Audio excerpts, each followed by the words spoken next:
Hola, mi nombre es Yamilton Cajale Carrillo, profesor titular de Derecho del Trabajo y de la Seguridad Social en la Universidad Politécnica de Cartagena.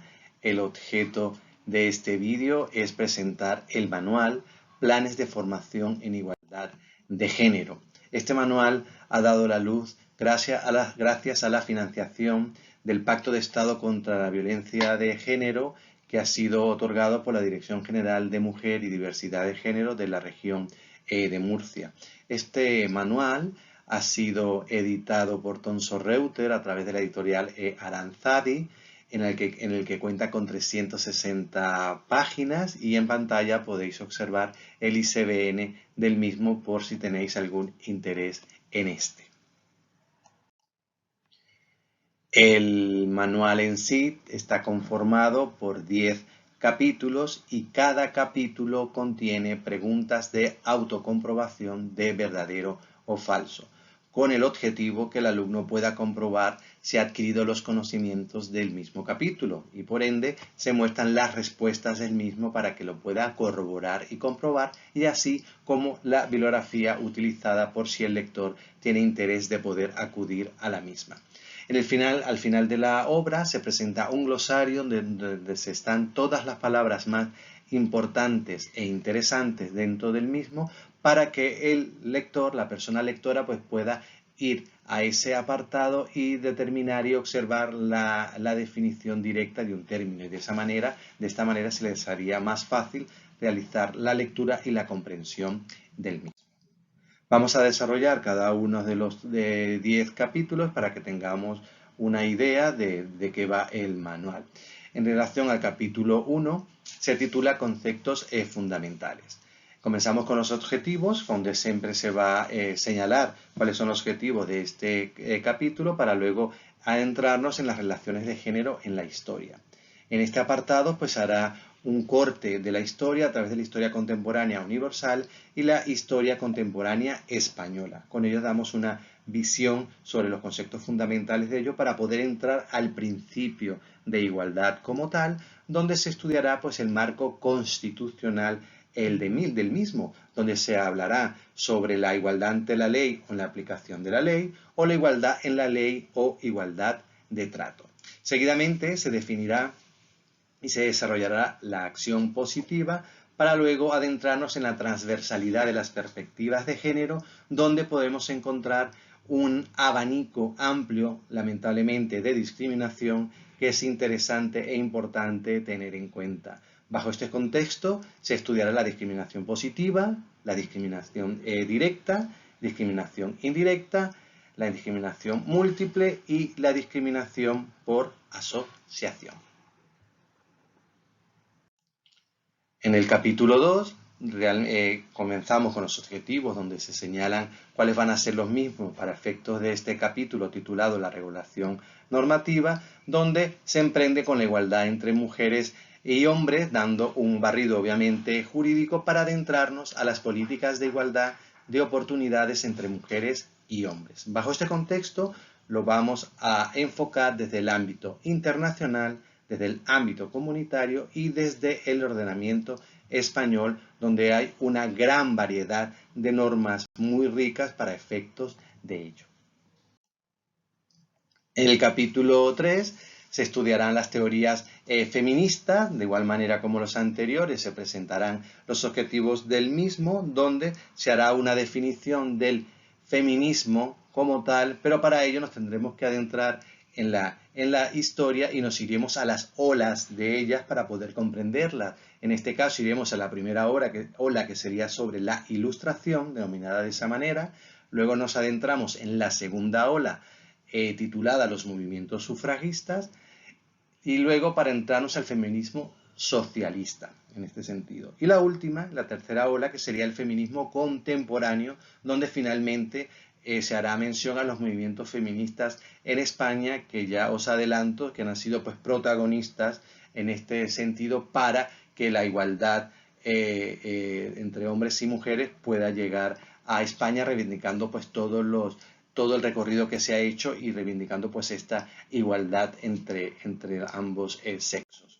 En el capítulo cuarto, además de presentar nuevamente los objetivos, como ya es de costumbre, nos vamos a adentrar a lo que son las mujeres en el mercado laboral, es decir, estudiar cómo se ha evolucionado en el sentido de la discriminación individual y la discriminación colectiva que han tenido las mismas, así como el tipo de discriminación directa, indirecta y una de las salvedades que nos da la ley de igualdad sobre la indemnidad frente a represalias. Y en este sentido luego se comentará sobre las consecuencias de la discriminación de la mujer en el acceso en el empleo. Y luego pasaremos a la evolución del mercado de trabajo, tanto en el ámbito nacional, para adentrarnos el papel que juega la mujer en la dirección de la empresa, donde la ley de igualdad también juega un papel muy importante, donde da de protagonismo a que la mujer pueda también involucrarse dentro de la dirección de empresa. No es solo dentro del mercado de trabajo como tal, sino que también sea directiva.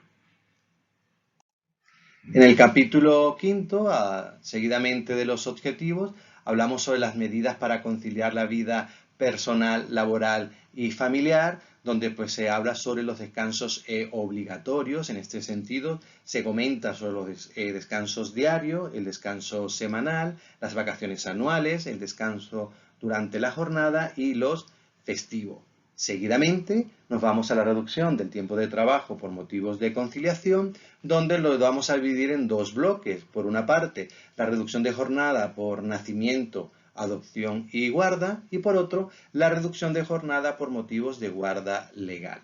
Seguidamente pasamos a los permisos, pasamos a las excedencias sucesivamente, donde en las excedencias hacemos una clasificación que es importante que la tengáis en cuenta. Por una parte, la excedencia por cuidado de hijos. Segundo, una excedencia por cuidado de familiares. Tercero, excedencia voluntaria. Y por último, la excedencia forzosa. Entonces ya vemos estos tipos de excedencias que son, como voy a reiterar, interesantes que sepamos las diferencias de ellos para luego adentrarnos a la conciliación del trabajo con la maternidad y la paternidad, ya sea natural o adopción o de acogimiento. Y por último, terminamos con los riesgos laborales. En este sentido, haremos referencia a lo que señala la Ley de Prevención de Riesgos Laborales, específicamente en el riesgo durante el embarazo y el riesgo durante la lactancia natural.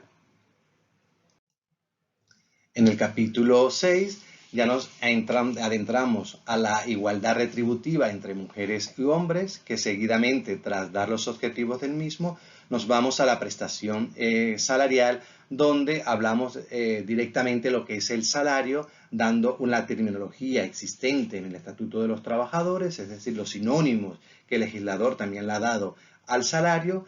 Se ofrece una definición, la función social que tiene el mismo salario y la normativa aplicable, el paraguas jurídico donde se encuentra el mismo. ¿Todo ello para qué? Para entrar a la igualdad salarial entre mujeres y hombres mediante el principio de transparencia retributivo y obligación de igualdad de retribución por trabajos de igual valor. Es decir, no estamos ya entrando a lo que se llama el registro salarial, que es un nuevo instrumento jurídico que ha señalado el legislador a través de la transparencia retributiva, que no solo es el registro contributivo, sino también tenemos el registro contributivo de las empresas con auditoría retributiva y la auditoría retributiva como tal.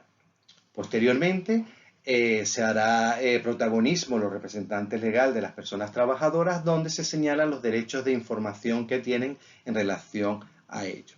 Y por último, la tutela administrativa y judicial, es decir, las consecuencias que tiene la empresa en su caso de no poder tener activo ningún instrumento de transparencia retributiva, es decir, hablando del registro retributivo. En el capítulo 7, titulado El acoso laboral, sexual y por razón de sexo, seguidamente, tras hablar de los objetivos del mismo, adentraremos sobre el acoso laboral, que es denominado o conocido como el mobbing, que es el acoso psicológico. Luego hablaremos sobre el acoso sexual, que tiene diferencias con el acoso por razón de sexo. Por ello vamos a señalar las diferencias entre ambos para que lo tengáis presente. Seguidamente, la prevención del acoso laboral, sexual y por razón de sexo.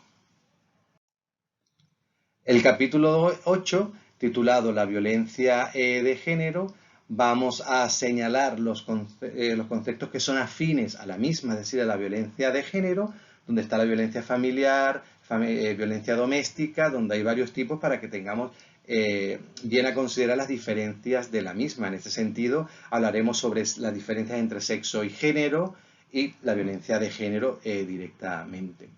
Para luego adentrarnos a los derechos de las mujeres víctimas de violencia de género, que tienen un gran abanico que el legislador ha señalado, como el derecho a la información y a la asistencia social e integral, asistencia jurídica gratuita, los derechos laborales y prestación de la seguridad social, por ejemplo, la reducción de jornada y reordenación del tiempo de trabajo, movilidad geográfica, suspensión de la relación laboral, la extinción del contrato de trabajo, es decir, el despido, la excedencia y las trabajadoras por cuenta ajena, para luego entrar a los derechos de las funciones públicas, que serían pues tanto los derechos económicos, las ayudas sociales, acceso a la vivienda y residencias públicas para mayores, como los programas de renta activa de inserción, donde se ofertan pues todas las medidas que tienen las mujeres víctimas de violencia de género, el que el legislador le ha dado pues toda esta cobertura, que vuelvo a insistir que es interesante que vosotros los tengáis